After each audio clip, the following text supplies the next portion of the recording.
तार की जोगार रंगता, एगो हमर बाबा तार की जोगार रंगता। केहू लहंगा चोलिया सलवार रंगता, एगो हमर बाबा तार की जोगार रंगता।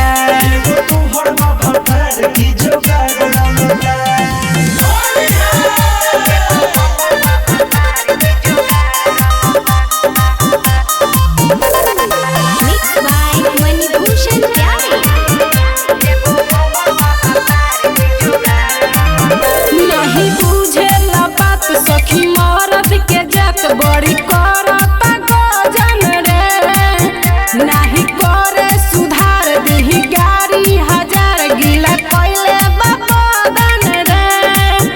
नाही लाज शरम ना दया भइल बा, असहोलिया में पियावा बेहाया भइल बा। केहू ऊंच खाला देखी लागतार रंगता, एगो हमर बाबा तार की जोगार रंगता, एगो हमर बाबा तार की जोगार रंगता।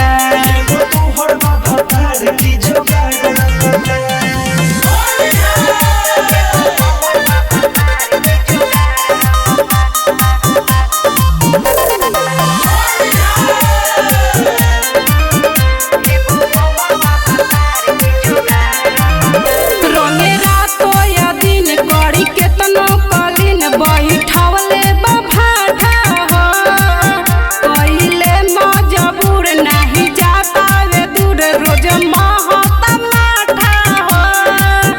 बाती रोहित रविंदर नाही मानता हमार, लागे होलिया में कोई दी हम के बेमार।